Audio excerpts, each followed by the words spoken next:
Timoteyo wa mbere igice cya mbere dusome dore ku murongo wa mbere. Pawulo wagizwe intumwa ya Kristo Yesu ku bw'itegeko ry'Imana umukiza wacu na Kristo Yesu ari we byiringiro byacu. Ndakwandikiye Timoteyo umwana wanjye nyakuri nibyariye mu byo kwizera, ubuntu n'imbabazi n'amahoro bibe kuri wowe biva ku Mana Data wa twese no kuri Kristo Yesu umwami wacu. Umurongo wa gatatu umutwe w'amagambo uravuga ngo umurimo wagenewe Timoteyo ari muri Efeso. Ugume muri Efeso nk'uko nakwinginze ubwo najyaga i Makedoniya, kugira ngo wihanangirize bamwe kutigisha ukundi, cyangwa kwita ku migani y'ibinyoma cyangwa amasekuruza atagira iherezo, bidafasha umurimo w'Imana wo kwizera, ahubwo bizana impaka.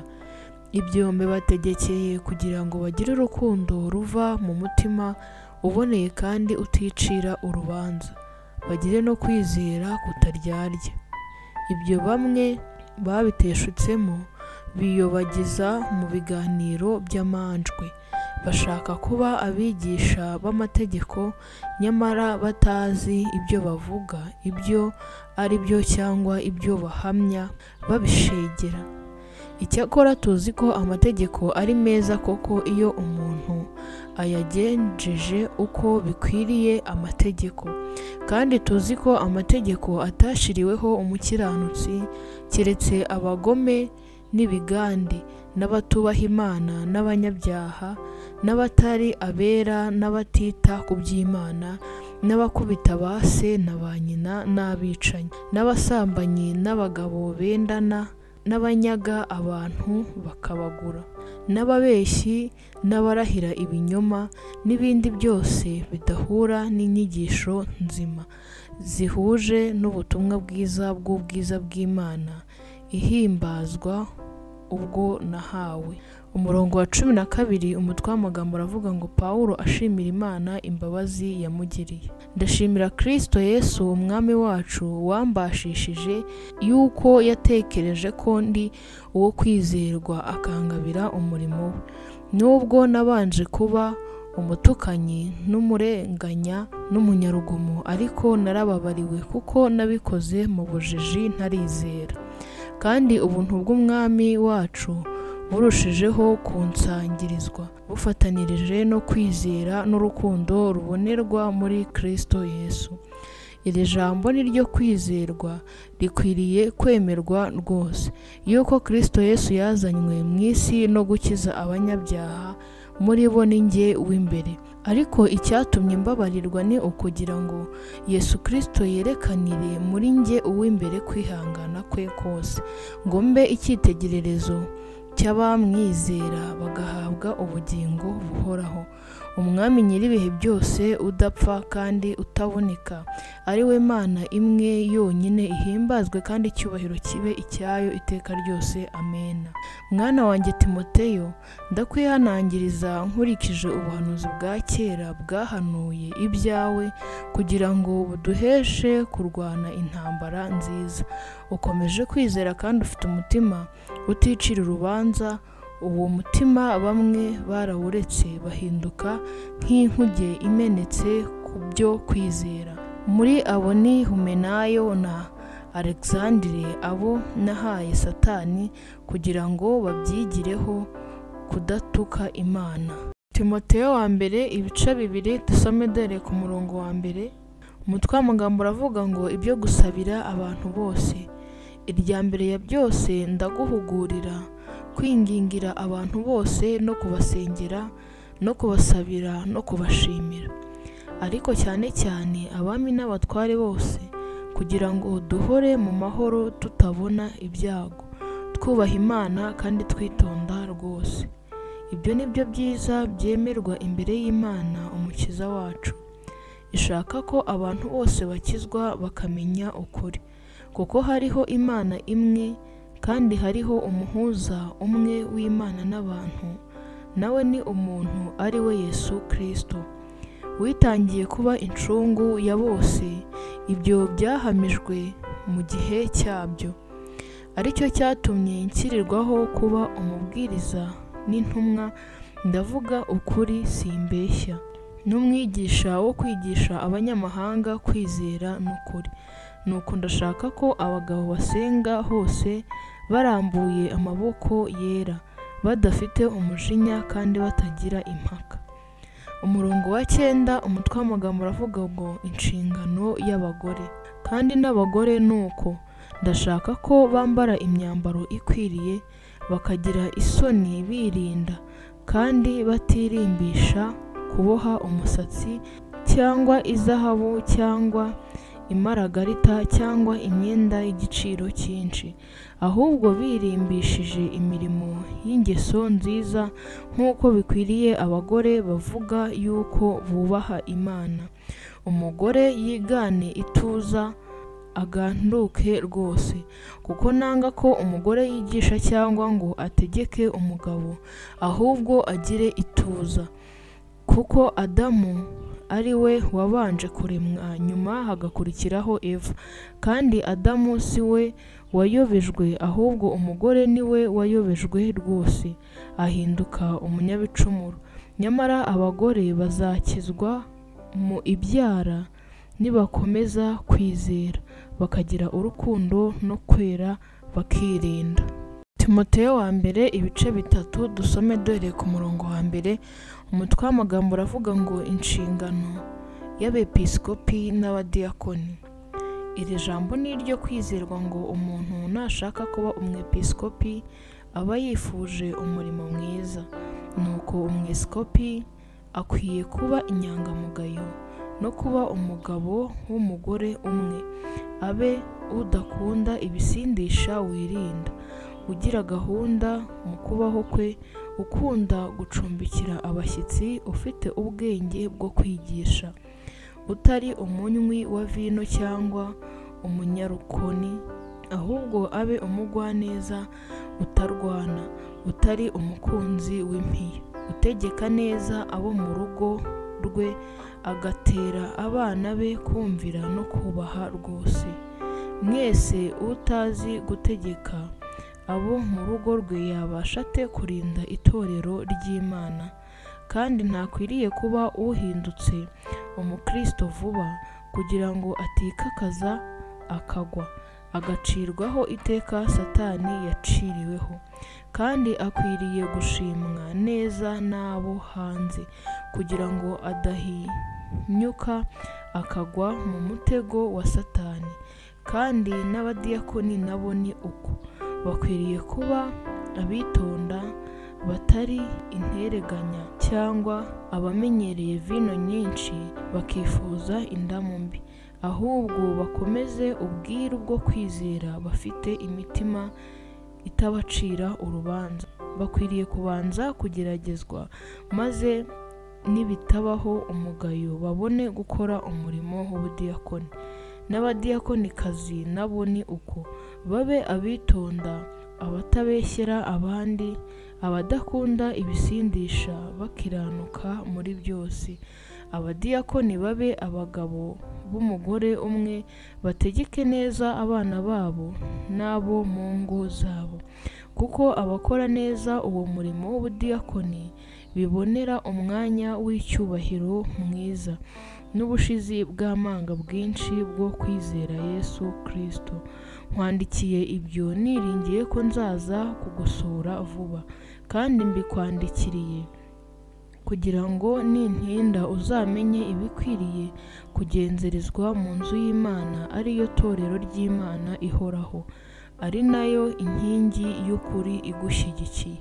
Si ugushidikanya, ubwiru bw'ubumana burakomeye cyane. Imana kwerekanwa ifite umubiri, ikagaragara ko ari umukiranutsi mu mwuka, ikabonwa n'abamarayika, ikamamazwa n'abanyamahanga, ikizerwa mu isi, ikazamurwa, igahabwa ubwiza.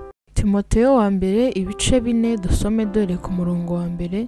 Umutwe w'amagambo uravuga ngo ubuhakanyi bwo mu minsi y'imperuka. Ariko umwuka avuga yeruye ati, mu bihe bizaza bamwe bazagwa bave mu byizerwa, bite ku myuka iyobya n'inyigisho z'abadayimoni. bayobejwe n'uburyarya bw'abigisha b'abanyabinyoma bafite inkovu z'ibyaha mu mitima yabo nk'iz'ubushye, babuza kurongorana, baziririza ibyo kurya Imana yaremye kugira ngo abizera bakamenya ukuri babirye bashima, kuko ibyo Imana yaremye byose ari byiza, ntiharimo icyo gutabwa iyo cyakiranywe ishimwe, kuko cyezwa n'ijambo ry'Imana no gusenga.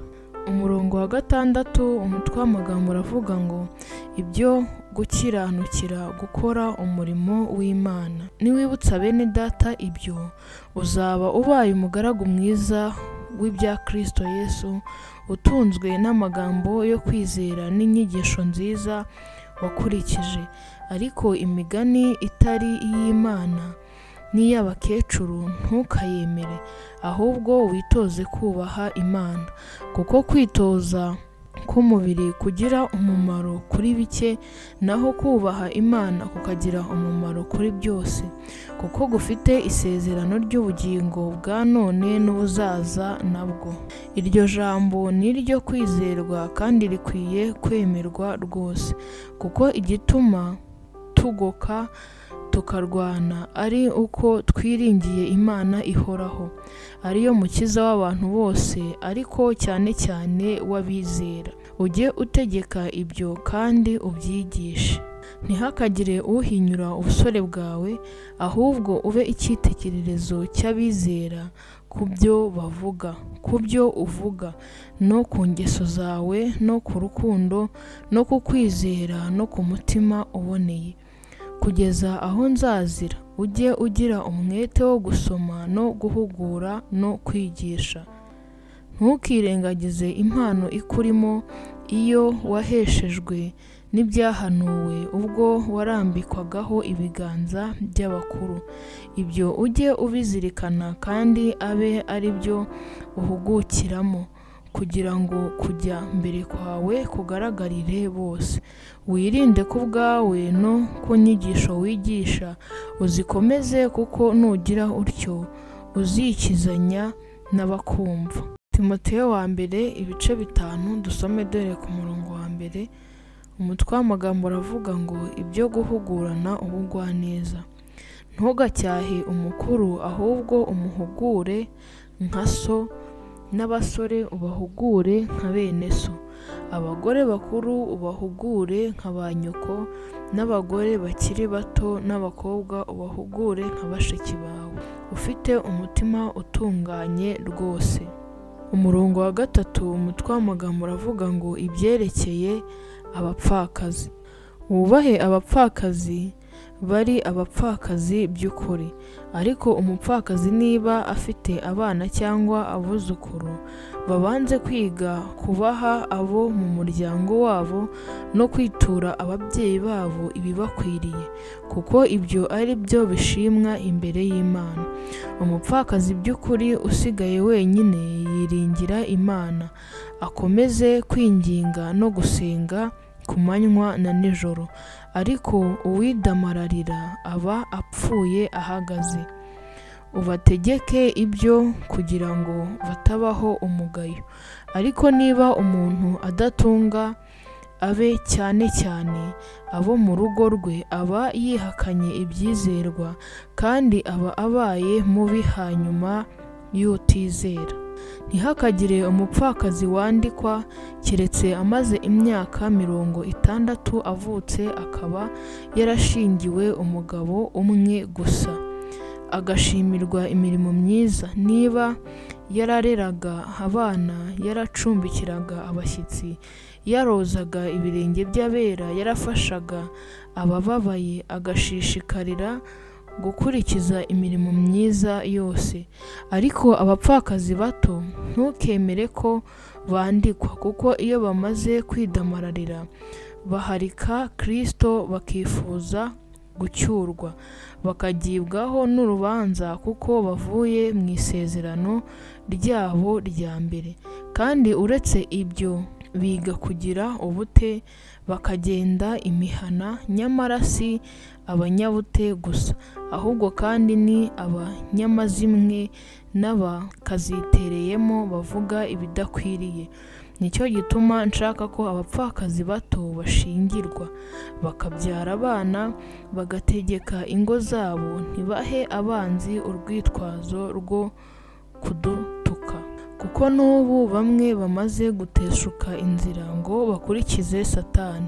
Ntihagira uwizera w'umugabo cyangwa w'umugore ufite indushyi z'abapfakazi abafashe, kugira ngo itorero ritaremererwa, ahubwo ribone uko rifasha abapfakazi nyakuri.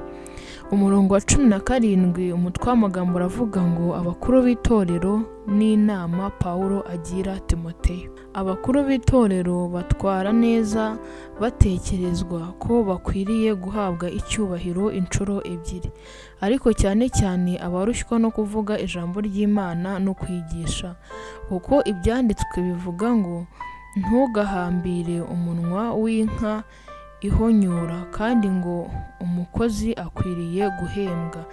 Ntukemere ikirego ku mukuru hatariho abagabo 2 cyangwa 3.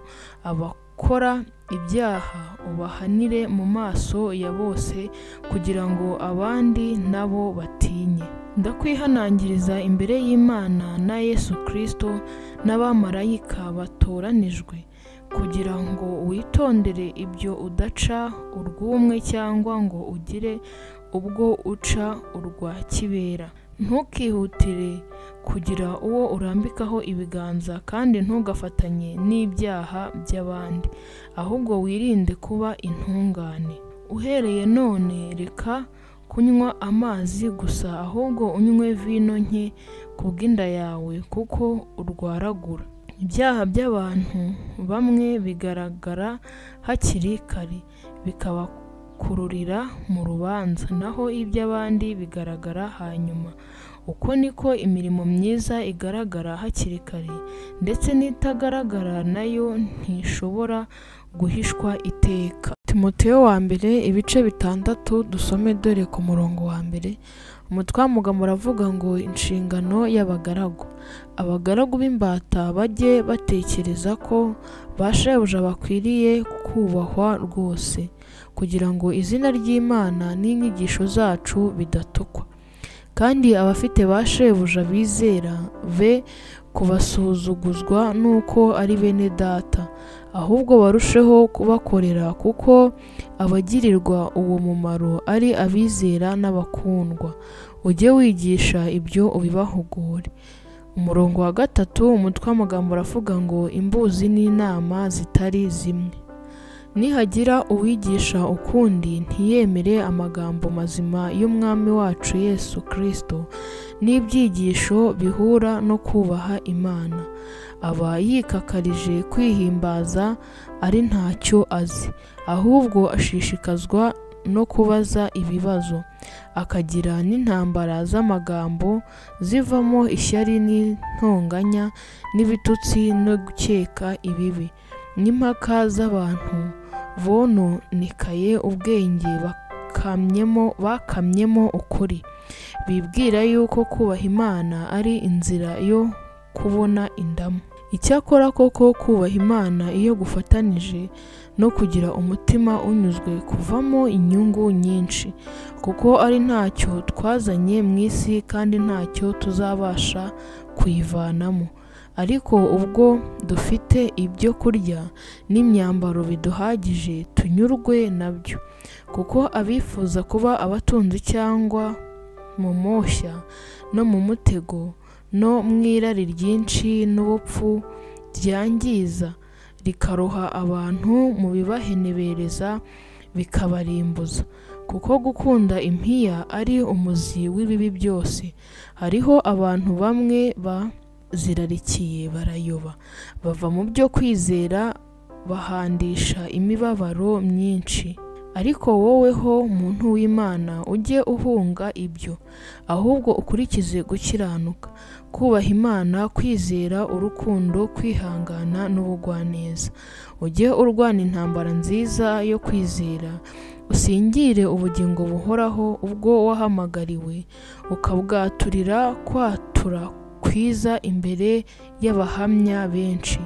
Ndakwihanangiriza mu maso y'Imana ibeshaho byose, no mu maso ya Kristo Yesu wahamije kwatura kwiza imbere ya Pontiyo Pilato.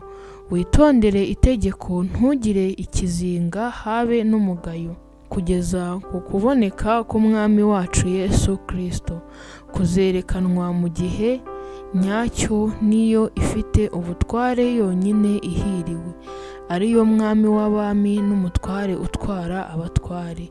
Niyo yonyine ifite kudapfa, iba mu mucyo utegerwa. Nta muntu wigeze kuyireba kandi nta wabasha kuyireba. Icyubahiro n'ubutware budashira bibe ibyayo. Amena.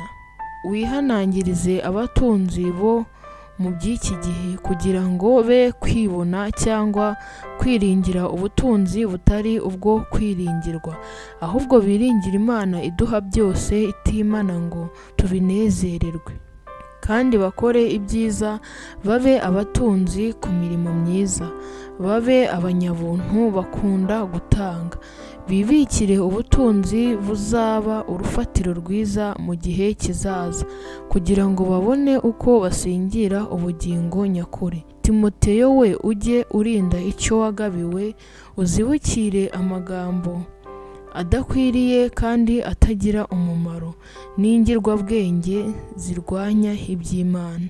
Hariho abantu bivuga ko babufite, bikaba byarabateye kuyoba, bakava mu byo kwizerwa. Ubuntu bubane namwe.